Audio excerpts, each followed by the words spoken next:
Welcome back to Griffonomics, where we conduct financial investigations to define the risk before we look at the reward. Today, we're diving into Ethereum, or ETH. And this isn't just another infrastructure project. It is perhaps the single highest stakes investment bet in the entire digital economy right now. It really is. And to get a handle on that investment, you have to understand the conflict right at its heart. Okay, so what is that central conflict? Well, if we boil it all down, the thesis we're exploring today is really two sentences. First, Ethereum is betting that it's focused on proof-of-stake security and its, deflationary token economics. That's the merge and the burning mechanism. Exactly. They're betting that all of that will successfully drive Ether's value as this productive, totally essential asset. But that goal is set against some pretty huge risks. A massive structural risk.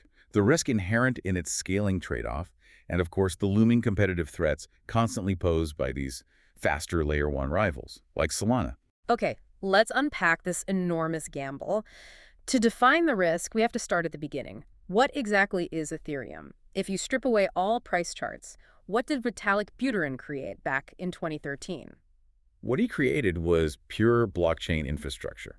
The vision was for an open-ended foundational layer. I mean, if you think about Bitcoin as a digital ledger for money, Ethereum was designed to be something else. More like a digital blank canvas. A digital blank canvas for developers. That's the perfect way to put it. Its whole purpose is to let people build and secure decentralized applications on a global network. And the big innovation that made that canvas work was the smart contract. That's right. Ethereum was the absolute first mover there. People call themselves executing code, which is true, but for our purposes, it's easier to think of them as just programmed logic. Kind of like the apps on your phone. Exactly like the apps on your phone, but with these incredible benefits baked right in. You get superior reliability, total transparency, and this is the critical part, unmatched censorship resistance compared to, any app from a big tech company. But that security, that resistance, it came with a well-known cost, which was speed. And this is where that strategic choice you mentioned really begins. It was a very conscious trade-off. It's what we call the blockchain trilemma, Yeah. a concept Buterin himself talked about way back in 2017. Right, the idea that you can only have two of the three things: decentralization, security, or scalability. And Ethereum made a very clear choice, a non-negotiable choice, really. It prioritized security and decentralization above absolutely everything else. So a competitor, say Solana, comes along and says, look, I'll sacrifice a little decentralization to get maximum performance, maximum efficiency. Precisely. But Ethereum staked its entire reputation on being the most secure, most decentralized base layer possible. It's the classic business decision, really. Do you build the fast, cheap thing or the robust, secure thing that might cost more to use? And they chose robust. They accepted that speed would be a problem they'd have to solve later on through other means. So that choice means the whole network's financial stability has to be tied to the native token, Ether, which is now sitting at, nearly a $300 billion market cap. The token is the economic lifeblood. It is absolutely essential. You need ETH for every single action on the network to pay for what they call gas fees. So if I want to use an application or make a transaction, I have to use ETH. You must use ETH. And that's the core of the investment thesis. More demand for the applications built on top should, in theory, raise the demand for the token itself. Okay, and this is where the economics shift from just, standard crypto inflation to something way more interesting. The move to proof of stake. The merge. The merge, yeah. Completed in 2022, and it was a truly seismic event. It fundamentally changed how the network finds consensus, how it keeps itself secure. So instead of miners burning massive amounts of energy proof of work, the whole thing relies on validators staking their own ETH. That's the proof of stake model. And the results of that switch, both for the environment and the economics, were just monumental. I mean, a 99.95% drop in energy use. That alone is incredible. But for the investor, the really big deal was the change to the supply. That's the key economic stabilizer. The merge led to an 89% decrease in the new Ether being created each year. It just completely stabilized the supply. So it went from being reliably inflationary to what? Now it just fluctuates a little bit. Usually somewhere between, say, -1% and +1% growth a year. Hyperinflation is basically off the table. So you cut the new supply way down, and then you combine that with the burning mechanism, which had actually been introduced a bit earlier in 2021. Right, with the London upgrade. And now you've got a system that is actively removing tokens from the supply. Think of it this way. That burning mechanism takes the base fee from every transaction and just destroys it. It's gone forever. It structurally turns the token into a productive asset. It's like an automated share buyback system, if you're thinking in traditional finance terms. That is a perfect analogy. It accrues value directly to everyone who holds Ether just by making it more scarce. And these aren't just theoretical numbers, right? We can actually see the impact. Oh, absolutely. The data is impressive. Since that mechanism started, the network has permanently burned 4.6 million Ether. Wow. And as of mid-2025, that works out to about $13 billion in direct measurable value that's been given back to holders. That is the engine of the deflationary thesis. It's a phenomenal engine.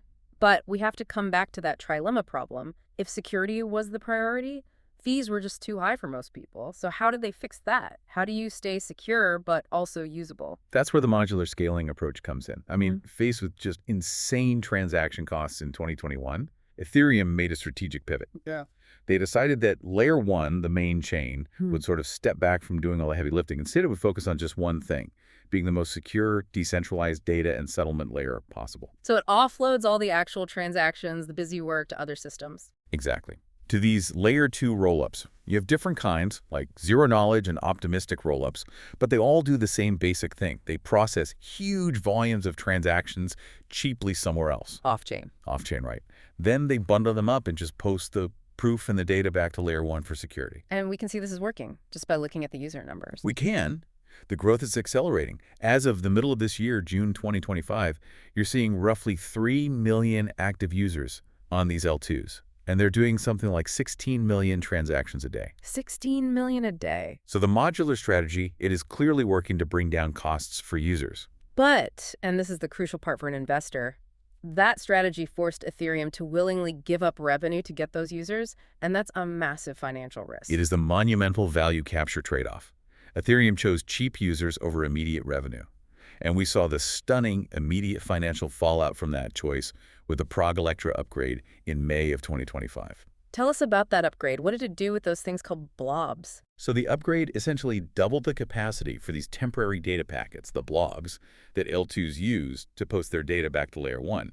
This made it way, way cheaper for them. And what did that do to the revenue numbers? Well, before the upgrade, all that L2 activity accounted for about 20% of the total fees on Ethereum. 20%. And after? Immediately after the upgrade, L2 revenue plummeted. It went from 20% of total fees all the way down to about 1%. 1%.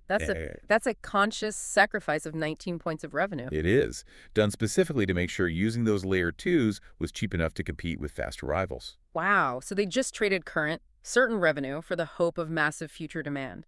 The whole investment thesis then hinges on L2 activity growing so astronomically that the sheer volume makes up for that tiny margin. That is the core hurdle. The entire success of the ETH investment thesis rests on that one bet, volume over margin. They need explosive, sustained growth just to keep the network deflationary and valuable for investors. Okay, given that huge hurdle, let's walk through the three most likely outcomes. Let's start with the best case scenario, the bull case. The bull case is all about market dominance. It's the belief that, yes, security and speed can coexist, thanks to all this layer 2 innovation. In this world, Ethereum is the central, trusted financial platform for everything. And all that L2 activity, the 16 million daily transactions and more, it actually generates significant revenue in total. Significant cumulative revenue. The token is cemented as this essential productive asset, and that deflationary burn just keeps on chugging. The base case then sounds a bit less explosive, more stable. It's a dominant high-trust niche. Growth is slower, more measured. Ethereum becomes the go-to checks and balances protocol. It's where you put things that absolutely cannot fail. Like tokenized real estate or settling billions in stablecoins? Exactly. It achieves reasonable value accrual, but it sort of loses the battle for everyday consumer apps to its faster competitors. And then the bear case, the one where this whole bet doesn't pay off. That's the failure to launch scenario. It happens if smart contracts just never really find that killer app that billions of people want to use, or maybe centralized systems just keep innovating faster. And competitors like Solana offer a better user experience for the few things people do use. Right. Market share erodes. And that lack of growth means L2 demand never hits that critical mass you need to offset the sacrificed revenue. The whole deflationary engine sputters out.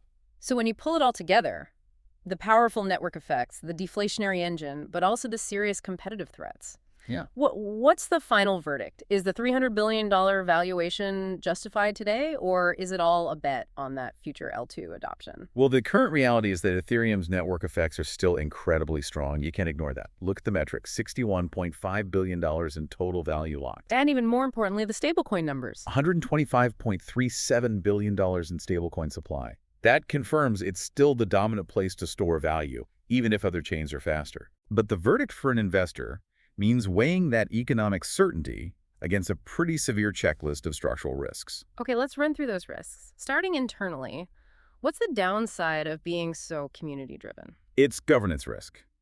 Because you need broad community consensus for changes, development is just slower. There's no way around it.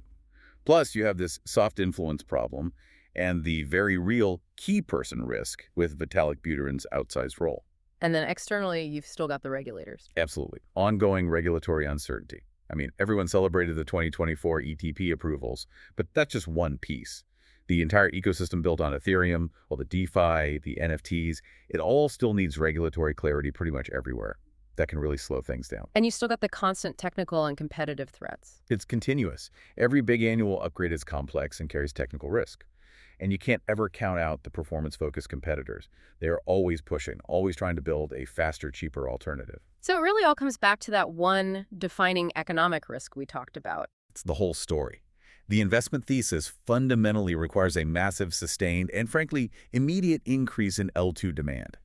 They need it to offset that 19% revenue hole they dug for themselves to keep user costs low. And if that demand doesn't show up? If it stagnates even a little bit, the deflationary mechanism slows down, and the whole investment case for Ether as a high-growth productive asset gets very, very shaky. It's a fascinating tension for any investor, isn't it? The network needs low fees to grow its user base, but those very same low fees make the ETH token less deflationary and potentially less valuable for you, the investor.